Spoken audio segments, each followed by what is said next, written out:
Okay, let's begin. So hello, everybody. I hope you are already feeling the holiday cheer. I welcome you at the last webinar in the 2023 season. We wanted to conclude this season with a kind of a splash, a bang. So we've got Minerva University to discuss for you today. As usual, I will tell you a little bit about the webinar format so that everybody knows what's going to happen when. May I have the next slide? Yeah, okay, so the webinar will last for 60 minutes. At first, we'll chat a little bit about the Minerva case. Ben will present the university to us. Then we will switch to the discussion mode. Today, Isaac will be taking the lead in moderating, but I will be throwing questions here and there. If you have any questions for the speaker, please post them in the Q&A session. And then there is the chat where you can have an ongoing conversation about what's being discussed if you feel like it. In the end, we will share some key lessons from today's case, again, as usual. And afterwards, the recording will be posted on YouTube. And you will be able to share some remaining thoughts and your impressions using the hashtag Innovative Universities on social nets. I will now give the floor to Isaac. Isaac, please. Thank you, Dara, and welcome everyone. Welcome for also to those who will see our recording. We usually have 10 times more people watching recordings of the seminar than attendees. It's my great pleasure today to continue our travel around continent of unusual university, I would say. It's such an interesting thing to see new ideas, unusual buildings, unusual curriculum, unusual approach to university, to college sport, etc., around the world. And today we come from, I forgot, last time we were in China, right? And today we come to the, it's interesting where we come in, because this university, even it has headquarters in California, it's difficult to say where it's located. So we'll ask the founder and the president of the university today about this. And frankly speaking, I think this case is very unusual also because this is what the founders of the university called intentional university. The book published by MIT Press and written by our presenter today, Ben Nelson, and Professor Stephen Koslin, is about the idea and how the idea meets faces reality. We know that for ideas, it's the most critical thing. So you first have to have idea, and second, you have to try to implement it. And usually, there is a saying that our good intentions unfortunately often end badly. This is not the case, because I had a pleasure to listen Ben in different parts of the world and to observe the development of the university. And I would say that it's more history of success. And I would not tell now, I leave it to our presenter to tell about features of this university. I just want to say a few words about our guest today. Indeed, Ben is the leader of the project, both in terms of ideas and in terms of practical implementation. He has excellent education, formal education. He graduated Wharton School in Pennsylvania. But for me, it's very interesting that he also was in corporate world, a CEO of very big company, Snapfish. So we see how entrepreneurial attitude really helps to create an intentional university. Ben, the floor is yours. We prepared questions, so now tell us the story and we ask the question. Go ahead. Switch on the mic. That's important. Yes, absolutely. So thank you very much. Appreciate you you having me here. And let me tell you a little bit about the university, and I'd much rather spend most of our time in conversation. And so we will spend our time on that. But a little bit of a quick overview. I actually started working on Minerva myself in 2010. Took about 18 months just to secure the initial funding to get it off the ground. And what was interesting is that Minerva was initially a company that still exists to this day that then built the university. So it's a little bit of a different type of approach. We were a corporation first that said, okay, we want to change and reform the way that we look at higher education. And in order to do that, we have to demonstrate that we can build a university on our own that would kind of stand head and shoulders above the rest of the world in outcomes and in what it can do. And so that is effectively what it is that we built. We created the initial funding, put together the initial team, created a partnership to incubate the university in order for it to be accredited from day one, which was not an easy feat, and then slowly built it up. So from 25 students back about 9 years ago, we have more than 650 today. We have 750 alums, and the scale of what we do is continuing to grow.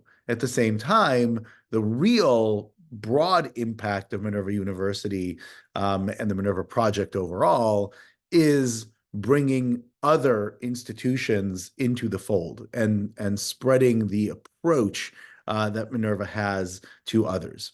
Now, what's interesting is that when people think about Minerva, for those who know about it from outside, they may think, oh, it's the #1 ranked university in the world, or the students are going from city to city, right? They live in 7 different cities between in their 4 years. They start in San Francisco, and then they spend a semester in 6 other cities in that time frame.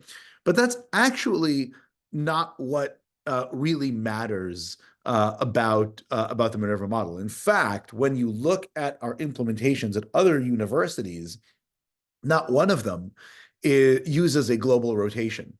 But they do look at our approach to rethinking the educational structure. And by the way, that'll then make people understand why it is that we do the global rotation, which I'll get to at the end. And so effectively, what the Minerva education is centered on is a shift from an atomized linear education to a comprehensive, integrated, and broad application of education. So effectively, it shifts the center of gravity in higher education from demonstrating that you have attained information, maybe are able to analyze with that information within the context that you've learned, to instead that you are able to broadly apply the things that you have learned. So it shifts to how broadly you can apply things, or colloquially what is known as wisdom. And in order to ensure that that can occur well, the structure of the curriculum is based on the concept of informed choice. So oftentimes, you either have systems where there is no choice, right? There you at 14, 15, 16 start a track of study in the A levels, or in the German system or in the Chinese system, you take a test, right? And then you're slotted into a major, and that is what you take, and you study one thing in college. Or there's the system in America or Australia or some other places that really has an illusion of choice. They say, oh, you can come and study whatever you'd like. But the reality is, if you don't take Biology 101 in your very first semester in your very first year, there's no way you can be a biology major, certainly not in 4 years' time. So really in both systems or both approaches, there's an illusion of student choice, and students broadly make uninformed choices when they choose that track. What we do is we provide students a way to understand what is on offer by actually experiencing it. And so in the foundation year, the students have no choice. They all go in to the same set of courses that expose them not only to the systems of thinking that underpin the Minerva education, but that allow them to sample the various kinds of interdisciplinary offerings that we have for students to learn. In the second year, they get to further sample and then choose what broad direction they want. And we divide our 30 different concentrations into 5 broad areas that sound very typical. They're computational science, natural science, social sciences, arts and humanities, business. And so they'll pick 1 or 2 of those broad areas to focus on, which happens in the third year. That's when they choose from one of 6 concentrations in each one of these 5 clusters, and have more and more choice. And then by the fourth year, they synthesize everything that they've learned and apply it to something that is personal. In fact, their fourth year is almost completely personalized, and they have infinite choice. And that's where they do their capstone, which is fully individual, their practica, where they apply what they've learned into real-world situations, senior tutorials, whereas the students come up with the courses rather than the professors teaching them, etc. And so what is it that we are providing our students? Most importantly, it is these systems of thinking. And these systems fall under 4 broad systems of thought that correlate to 4 broad core competencies. And the systems are formal systems, that's the algorithmic world; empirical systems, the observed world; complex systems, the world we actually live in, with complex systems and dynamics that govern it; and the rhetorical systems, or the world in which we can communicate with one another. And they largely map to these 4 broad core competencies: critical thinking, creative thinking, effective interactions for complex systems, and effective communications. But these broad capacities, broad competencies, can't really be taught directly. They have underlying components, and even those underlying components can't really be taught. So, for example, one kind of critical thinking is evaluating a claim. Another kind of critical thinking is weighing a decision trade-off. But the tools you use to evaluate a claim are quite different than the tools you use to weigh a decision trade-off. And so what we do is we break those down, and we have about 80 of these component parts we refer to as habits of mind and foundational concepts. A habit of mind is something that becomes automatic with time. You're literally generating a habit, right? Whereas a foundational concept is generative, right? It's an idea on which you build. But far more importantly, rather than just measuring whether or not somebody knows these things, the Minerva curriculum and the approach is centered on allowing students to apply them broadly. And so that means that we don't just measure whether or not you do these things well, sort of well, not so well, terribly, but we see how many dimensions of transfer you're able to take these 80 habits and concepts and apply them across over 4 years of study. And so breadth of application becomes much more important than just recall, right? Or even in context analysis. Now, in order to do that, you have to have a technology. And we built our own digital learning environment we refer to as Forum. And Forum enables students to not only engage in deeply active learning, right, in cutting edge pedagogy that we've assembled with 40 years of data on what works versus what doesn't in classes, but that allows us to give students feedback across courses, right? Such that when they learn something in course number 1, they get to see how it applies in course number 20. And that's one of the dimensions of transfer. So is, by the way, the global rotation, where they learn and apply in culture after culture. And therefore, they have that recontextualization. What are the results? Minerva students are overwhelmingly among the most successful graduates in the world, more so than Ivy League University, Stanford, MIT, et cetera. If you look at the outcomes that they have, whether it be from job placements, where oftentimes Minerva students will get jobs that are 2 to 5 years ahead of what top Ivy League graduates will get. If you look at graduate school placements, where 100% of our graduates that have applied for highly selective graduate programs have been admitted by at least one highly selective graduate program. And perhaps most importantly, or most dramatically, I should say, is in entrepreneurship. People generally think of entrepreneurial or entrepreneur-producing schools, universities like Stanford or MIT.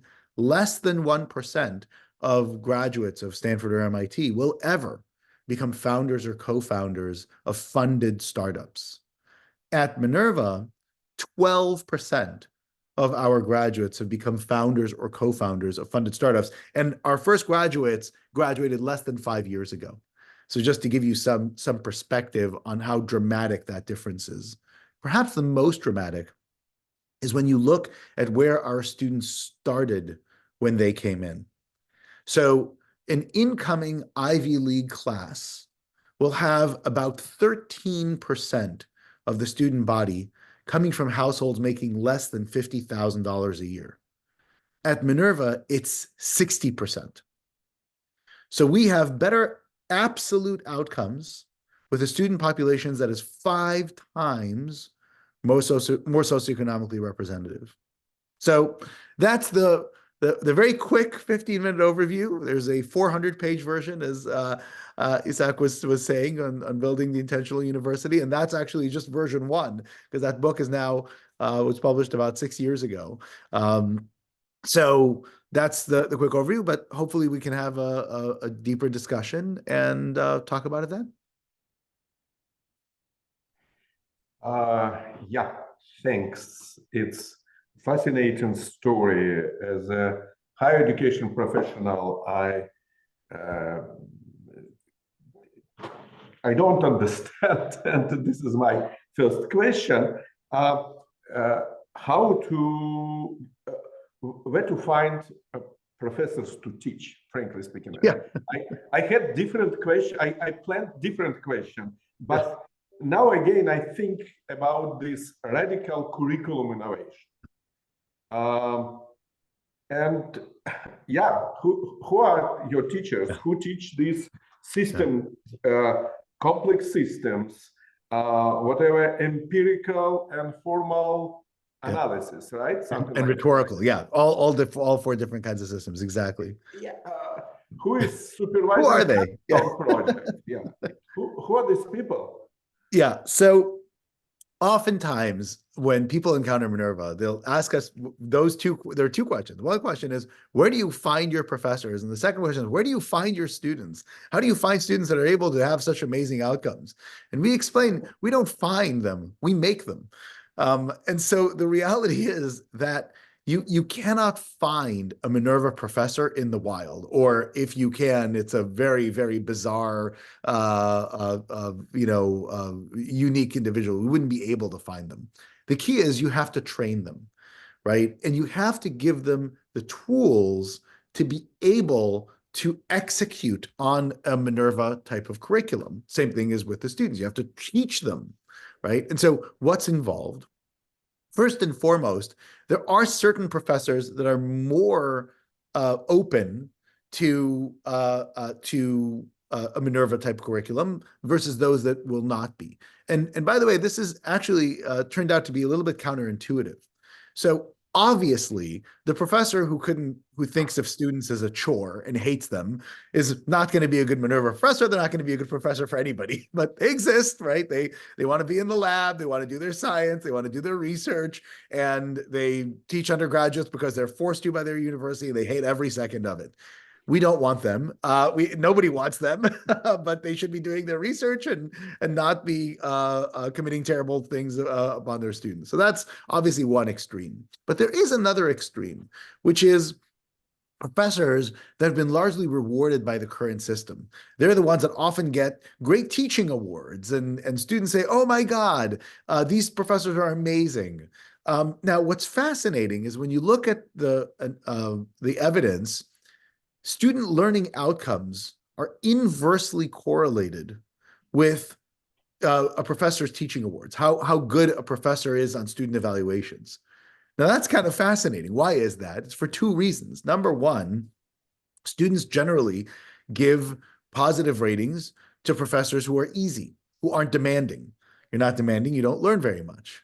They also give positive ratings to professors who are very good lecturers, right? That are funny or, that people think engaging. They're not engaging. They're just entertaining. And entertainment is passive. And when you have a passive learning experience, you don't actually learn. And so we also found out that many professors who have been rewarded by the current system, who've been told for 10, 20, 30 years, "Oh my God, you're such a great professor."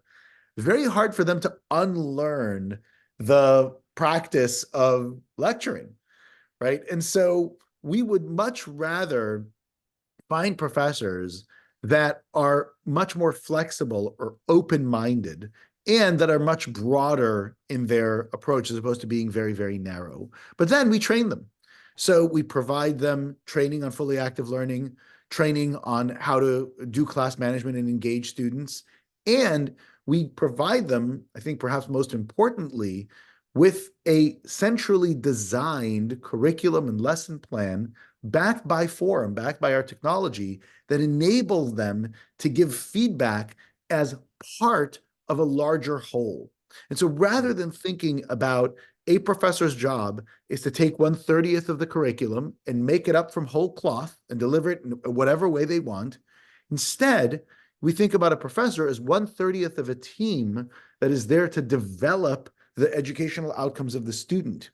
And the programmatic nature of what we do is really what makes a Minerva education so effective and so special. And by the way, professors wind up loving this type of interaction because they get to work with students on the bleeding edge. It's not about, do you remember the Krebs cycle or not, right? It's about, okay, let's talk about evolutionary forces and how they apply in financial markets, right? And think about, how would you interpret this? How would you argue this part versus another? So it's much more intellectually engaging, not just for the students, but for the professors as well.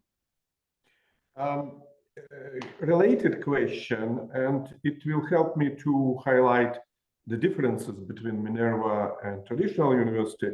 But before that, one factual question. So you do have now, you describe undergraduate curriculum. You don't have graduate programs, right? We have a master's program, which we actually started. Our first master's class actually graduated before our first undergraduate class.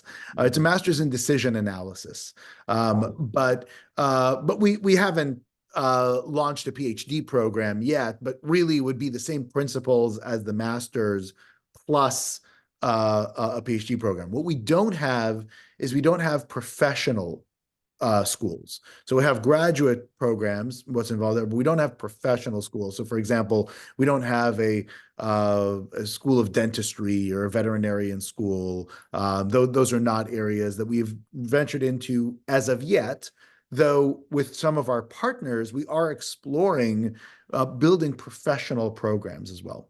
Mm-hmm. Very interesting. But in this case, I can ask a question about research. So, Minerva is not research university. Correct. I expected you would say no, but No, okay. and let me be very clear about that. When we again designed the university, we realized that the research imperative for our professors is incredibly powerful, right? A professor gains their stature from research. They gain their job opportunities based on research. Even at Minerva, where do our professors come from? The top 3 schools, universities that our professors are hired from are Cambridge, Harvard, and Stanford. Guess what? They're all research universities. And so the pressure to generate great research already happens. What we don't want to do is add additional pressure or incentives for our faculty. They already have it. And by the way, a bunch of our faculty publish. They publish quite important work, but they don't get paid by Minerva to do research. They can write grants, right? They can have affiliations with research institutes, but we are very much focused on a tuition-driven, right? So undergraduates will pay tuition, master's students will pay tuition, and they want to be educated. And everything that we do is focused on taking those dollars and making sure that they get the best possible education in the world. So we don't muddy, from a financial perspective, a dual mission, even though the professors themselves naturally have a dual mission. But you do have in your curriculum scheme, you do have research methods, for example. Oh, absolutely. We teach our students to be excellent researchers. But you don't expect, or you do expect professors to be excellent researchers, but you don't we don't further incentivize it. Further incentivize exactly. This is, by the way, I guess it's very instructive. If you want to create, maybe I make a wrong assumption, but maybe if you want to create a great education institution, you have to recognize that research is a bit different mission. Absolutely, unless you want to educate PhDs, right? I mean, this is where you look at institutions like Rockefeller, right? Like the Scripps Institute, right? Like a lot of Max Planck institutes in Germany, right? They're pretty clear, right? You want to be on the cutting edge of research. I mean, think about like what, even in universities that teach, at Oxford, what is the greatest thing you can do? You can become a fellow at All Saints. All Saints has no undergraduates. It has no students, right? And so that's the heaven, right? For the best researchers. Yeah, I'm sorry for maybe, Dara, I put in too much time on that, but I guess it's extremely important because we usually talk about excellent universities as research universities. And maybe but there is one thing, when you talk to people from research universities, and I always worked at research universities, they say researchers are intellectuals. So if you want your students to be intellectuals, you have to have professor researchers. You have to incentivize. Otherwise, they become lazy. They don't read new books, etc. So it could be that you have a professor who received your centralized, developed curriculum, and he is just going through the pages or through the screens, and he doesn't have intellectual curiosity.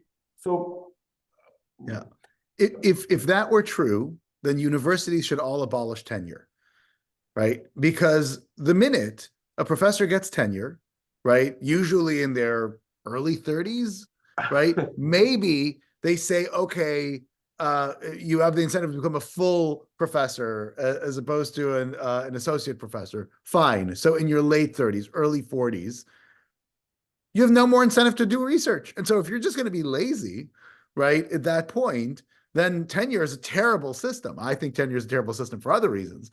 But therefore, no tenure granting institution could be a good research institution, right?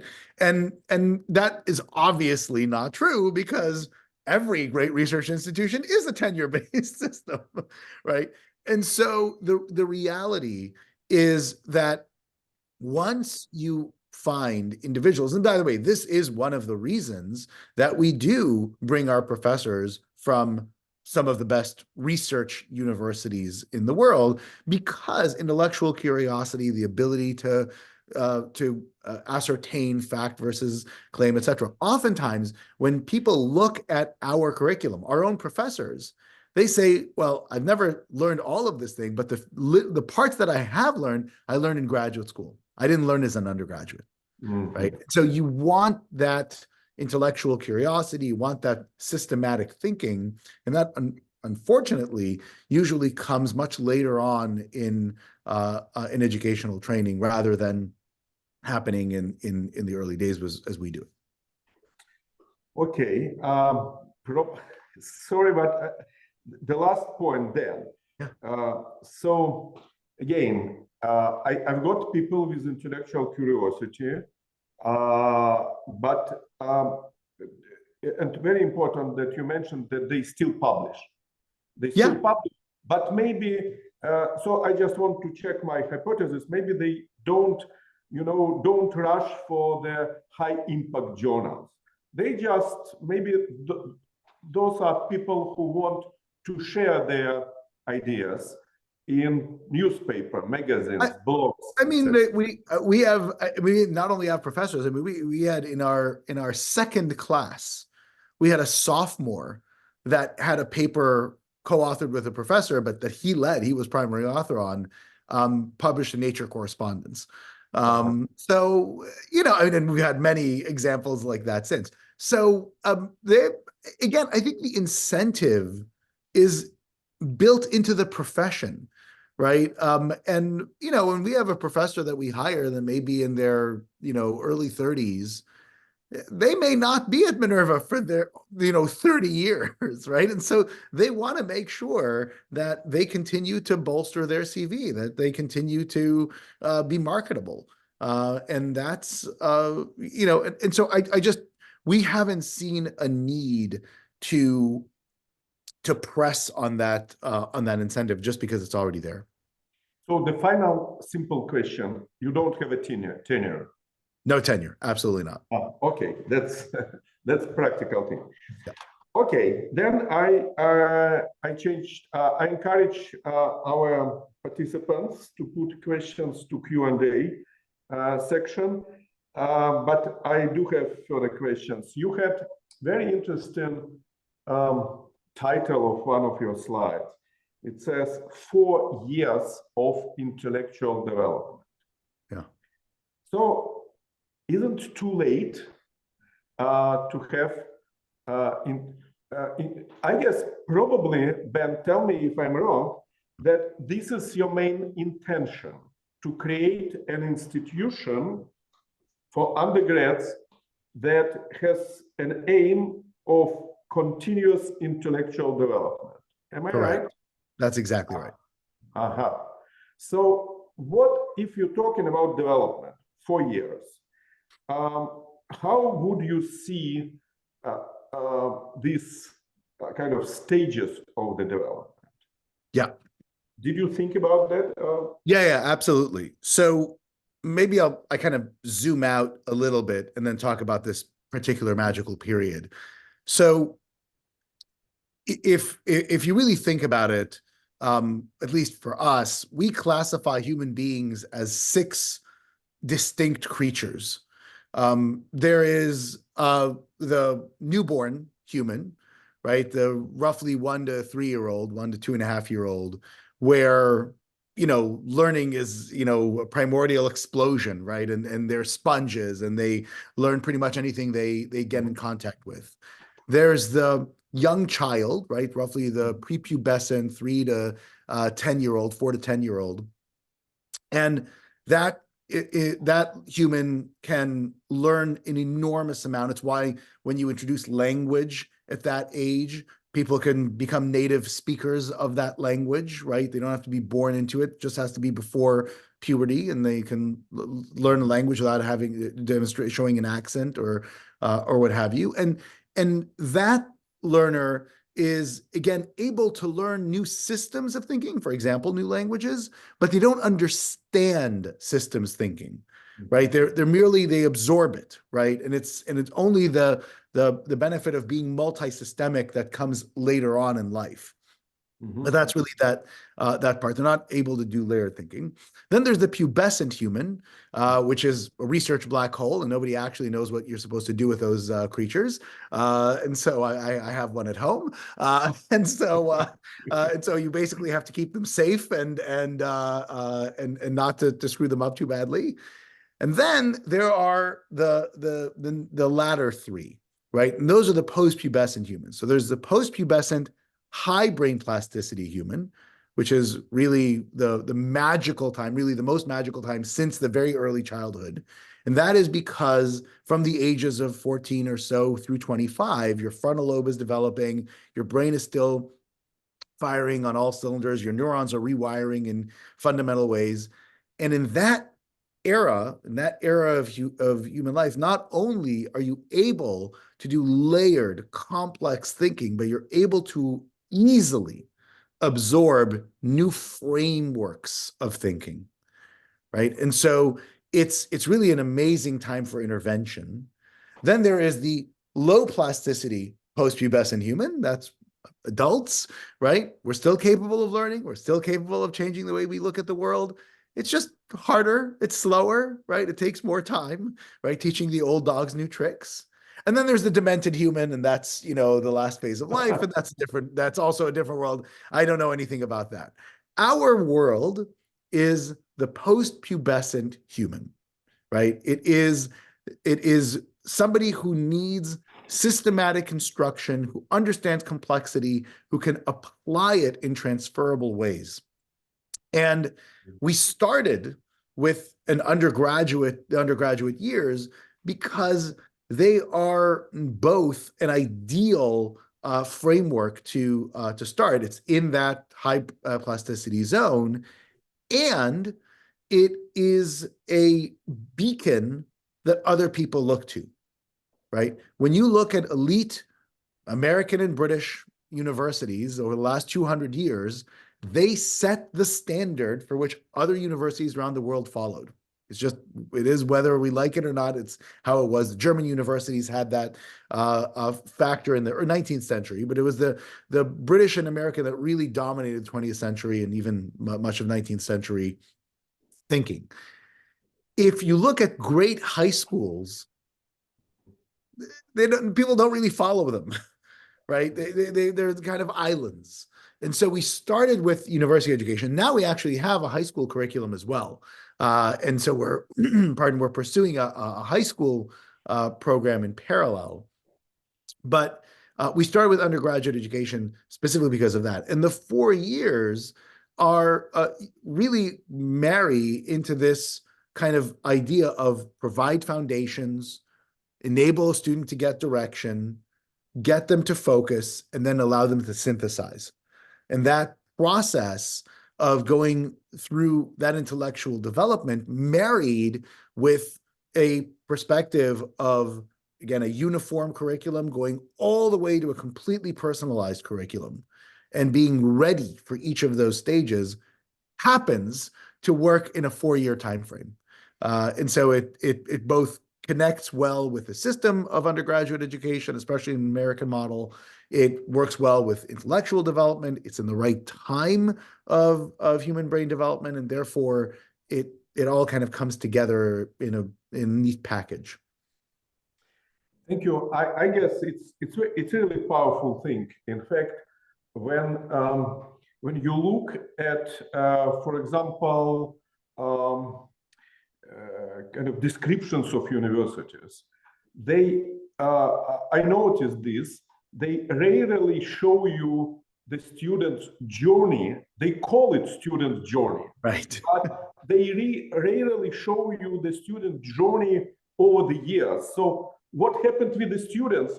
They show me courses only, right? Professional courses, And it's so I guess that's a great lesson. Okay, I'm sure that we could spend a lot of time to talk about this intellectual development, because here we have foundational concepts and habits of minds. I'm particularly interested in foundational concepts. You have 80 of them, or 40, I forgot. Yeah, roughly half of the 80, yes. Yeah. So, do you have an example on foundational concepts? Sure. So a good example of foundational concept is, let's say, a cost-benefit analysis, right? A cost-benefit analysis is a relatively straightforward thing to learn. Foundational concepts are actually not hard to learn. They're very hard to know when to apply, right? So I'll give you a very straightforward thing. You usually learn cost-benefit analysis in a business class, right? You're making some decision, and one version of cost-benefit analysis is you can think about, for example, sunk costs, right? And think about, well, do I include the sunk costs in the cost benefit, or do you really just think about the what are the future going costs? Theoretically, anything you've spent in the past shouldn't be included. It's all should be forward thinking, right? And you learn that in a finance type of perspective, right? You say, oh, am I building am I finishing building that factory, or I'm going to abandon that factory, and how is it going to be productive, and blah, blah, blah, right? What you don't think about is, how do you broadly apply it in other contexts, right? So think about, you have a friend, right? And this friend is somebody who always comes to you and asks for favors. And anytime you need something, maybe you don't ask for favors so much, your friend is certainly not giving. And you keep giving to that person more and more and more, right? And you think, oh my God, I've invested so much in this friendship, I wouldn't want to walk away from it. Well, if you understood sunk costs and cost benefit analyses, you'd realize, oh wow, I should really excise that person from my life, right? But that's not the way that people naturally think. They don't learn something in a finance class and think about it as to how they apply it in interpersonal relationships, right? And therefore, it's the key of teaching a foundational concept or habit of mind is to recontextualize it on purpose, right? So you teach cost-benefit analysis when you're in a finance class, and you do it in a political science class, then you do it in a chemistry class, right? And then in chemistry class, by the way, here's another concept. You say, oh, okay, you mix these chemicals and you get this type of outcome. Great, I'm done. Well, have you ever thought about the cost of those chemicals, right? What about thinking about, like, wait a second, I'm trying to get this type of effect, right? And if the most straight line is prohibitively expensive, how can I think about doing something differently to get to that same effect? That's a cost-benefit analysis, right? How much benefit would I degrade in the outcome? What would be the underlying cost? And so the practicality of it is everywhere, but the instinct isn't there unless you purposely develop it. Super. So to sum up this, and I will go to questions from the audience. We have a lot. So my understanding is, I'm trying to put your university kind of in big context of higher education. And again, it's about intellectual development. It's really many universities now, to be fair, have quite interesting courses in critical thinking, etc., etc. But they are really marginal in volume, let's say 10% of time. You have completely different balance. And that's, I guess, it's important. And let me add one more thing to that, because I think it's fascinating. Because universities think, they really are in this mind frame of, I teach a course, therefore I check the box and I'm done, even if they require the course. So this year, every year, there's one piece of research that kind of bubbles up to the top and is my favorite piece of research. And my favorite piece of research from 2023 is there was a study on overdue books at American libraries, right? And what category of books are the most overdue? And it turns out the answer is books about ethics. So Scholars and students of ethics, who are the ones checking out those books, are the least ethical people on the university campus, at least on that measure. At least Right? in this frame, yeah. And, Okay. and so that's because when you teach a class, you don't actually develop the student. You provide information, but they don't actually internalize it and apply it. And that's really what our curriculum is focused on. Yeah. Okay, Ben, now we have to be very brief in our responses, okay? Sure. So, very simple. What is Minerva students' dropout rate? So Minerva students now complete their undergraduate degree within, the 6-year time frame, even though overwhelmingly it's in 4 years, and in the high 80s.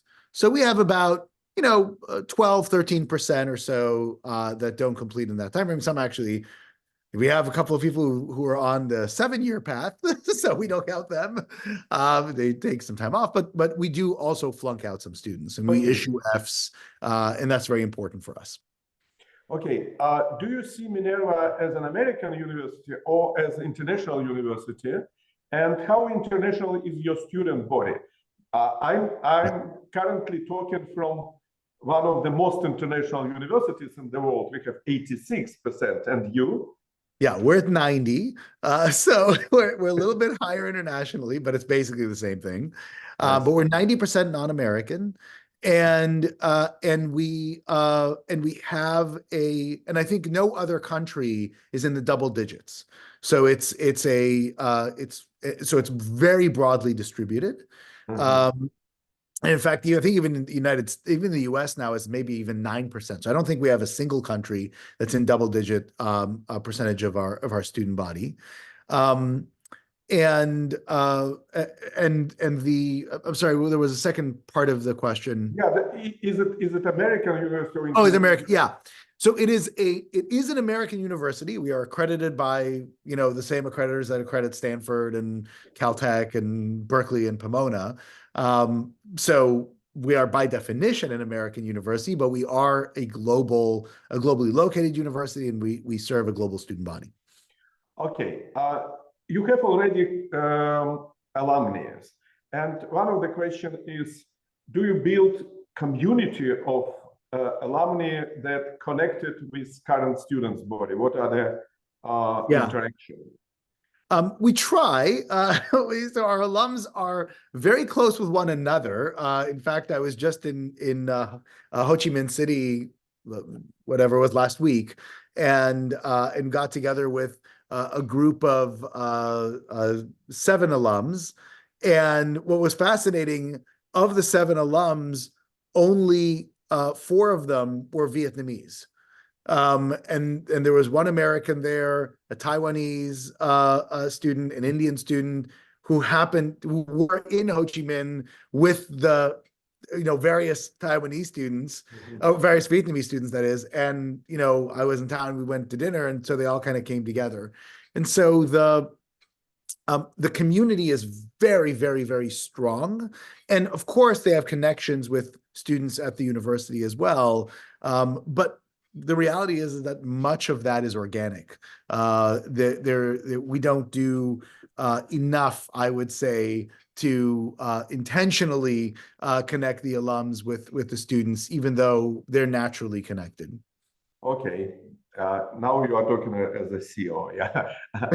2 questions from Evgeny Chirikov, our professor of management, related to the kind of managerial part.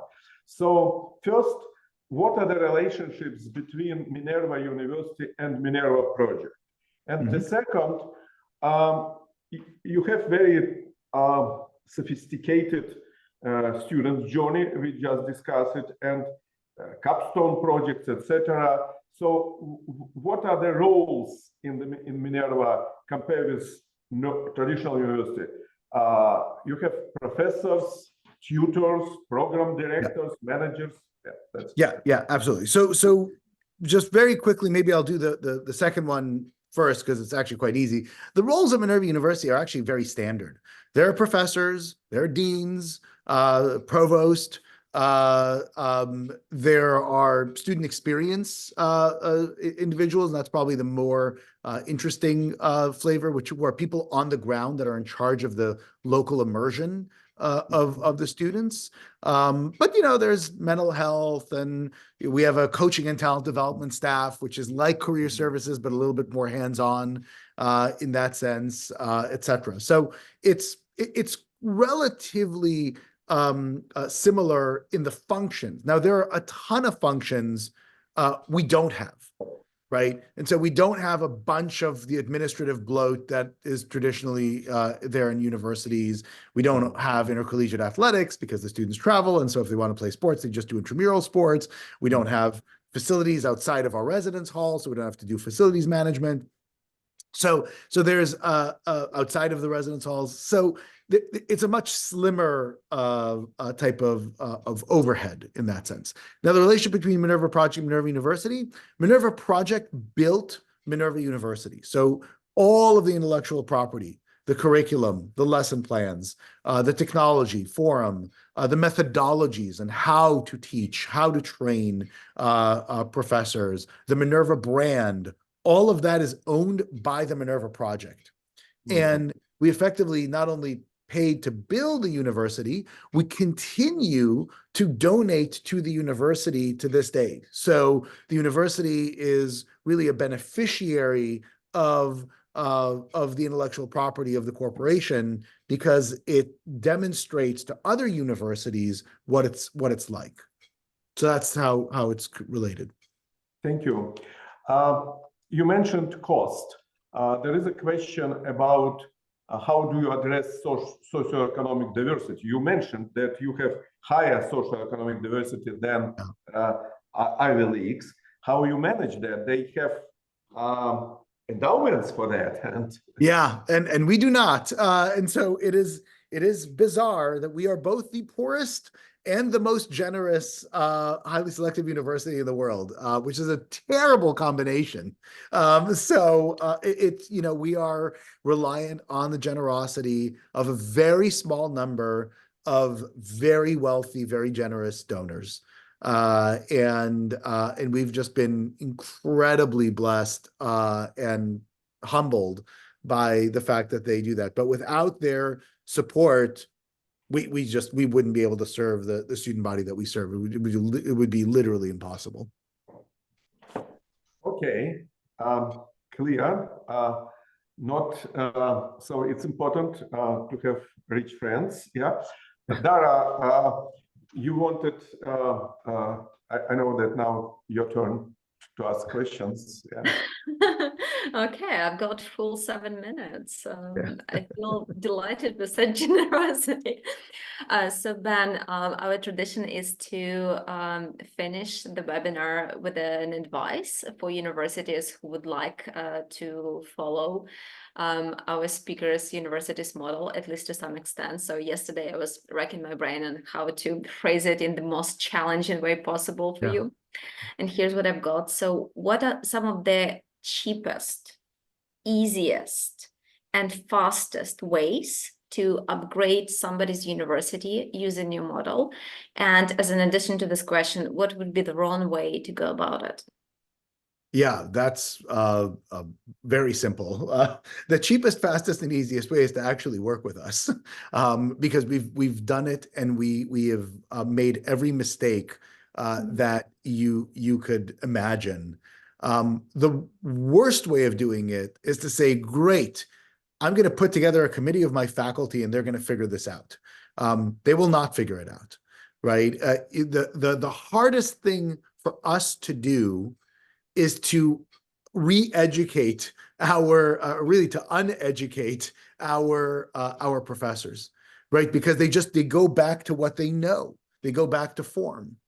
And so you need a transformation management process, and reform is not easy outside of that. By the way, if you look at so many other universities that were set up as radical institutions, UC Santa Cruz used to not have departments, right? You had institutions that kind of shed all sorts of things.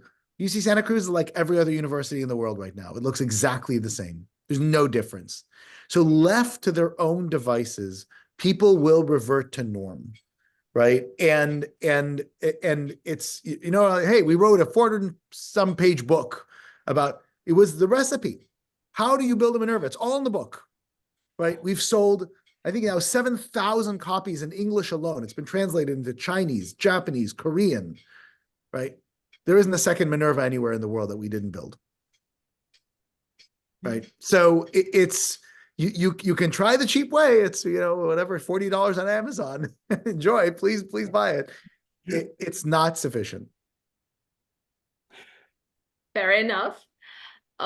Isak, do you have any last questions? We still have. I have the question from student who happened to watch this, and he noticed your statement about entrepreneurship. In fact, Ben, I read the book. I didn't notice this. Maybe it's new thing, this 12% of startups, etc. What you do specifically to make it happen? Do you have accelerator or? This is actually the best part. We have nothing. We have no accelerator. There's no, but now with our students that are successful, there's now a venture fund that's built to fund Minerva students, but we didn't build it, our alums build it, and we didn't have it in order to get the students to that milestone. The students are poor. They don't have the kind of background. What we do is we teach them to think systematically. And they sometimes sit in a job interview and get interviewed by somebody who graduated from Ivy League University, has 10 years work experience, and say, wow, you don't think nearly as systematically as I do. Why should I work for you? I should just build my own thing, right? And so there's nothing better for a human being, whether they're an entrepreneur, they go to graduate school, want to be a researcher, want to just get a job. There's nothing better than to be a systematic thinker. It's really that straightforward. So Dara, look, Dara, we got an answer for your question about relatively cheap way. We have to find ways in traditional universities that don't have enough resources to replace all professors, at least for those students who really want to do that, to help them to develop system thinking, systematic approach, understanding of this key concept, something like that. That's right. That's exactly right. And that is what is involved in a Minerva intervention. We help universities rethink their curriculum, retrain their professors, right? And that is the cheapest intervention. But it's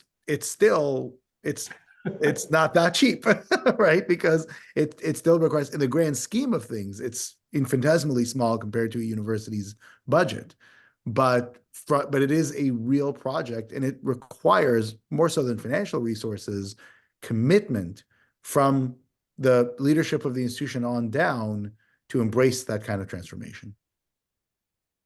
So Ben, Isak and I have, we harbor this fantasy that some entrepreneurs might be watching our webinar as well. So do you believe it's a good idea for an entrepreneur to found a university? Look, I think there should be many, many more startup universities. I think there should be many out there. And I think that if you are going to start anything, a university, a company, etc., at the point of founding, it may start with a simple idea. It may start with one type of thing, say, hey, this is bothering me and I want to fix that thing. But by the time you build it, you better have thought through all of the second, third, and fourth order effects of what it means, right? You have to think about it, again, systematically, right? Because if all you want is, if you say, hey, I want to start a university and I just don't like departments. No departments in my university. Guess what? Within a couple of decades, they'll all have departments, right? You've got to create a system that is in equilibrium. Because if it isn't, even if it isn't, by the way, even systems that are in equilibrium, people will come and try to break that equilibrium and just bring it back to what they know, right? The desire to destroy what is new and innovative and better, to make it average and common, is irresistible to humans, right? It is the black swan effect, right? They simply cannot, even when provided enormous evidence, right? They revert to norm as much as they can, right? And so if you don't have a system that's in equilibrium already, it's completely lost. And on that note, we do have to conclude our discussion. Ben, thank you very much for thoughtful answers and for the pleasure of your company. And for our viewers, may I have the slide with the next webinar, please? So first of all, please share your impressions and thoughts using the hashtag Innovative Universities. You can tag me, Isak will definitely respond. You may tag Ben as well. Second of all, we will be waiting for you on January the 11th to talk about Arizona State University. We'll try to uncover some new sites for the higher education institution, which has been named the most innovative university in the United States for, I think, 10 years, no, 9 years straight. And third of all, please have yourself a merry little holiday of choice, and we will see you next year. Goodbye. Thank you for having me. Bye-bye.